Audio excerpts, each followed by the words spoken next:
Si tu es débutant dans l'investissement en bourse et que tu paries contre le marché, c'est-à-dire tu shortes des actions, c'est extrêmement risqué parce que c'est très difficile de timer le marché.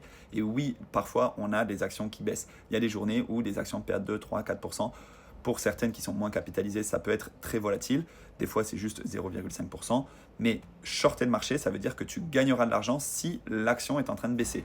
C'est possible, mais ça veut dire que tu dois être un trader actif. Et c'est généralement réservé aux professionnels qui ont énormément d'outils. Et même en faisant ça, il y en a beaucoup qui n'arrivent pas à surperformer leur indice de référence. Il y a une étude Spiva qui montre que 90% n'arrivent pas à surperformer. Donc, il faut, selon moi, investir sur le long terme. Et sur le long terme, les marchés financiers sont structurellement haussiers.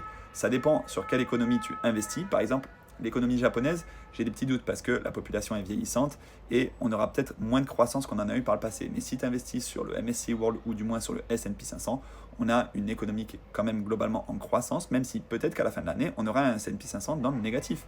Mais globalement, si tu dézoomes sur 5, 10, 15, 20 ans, les marchés financiers sont structurellement haussiers.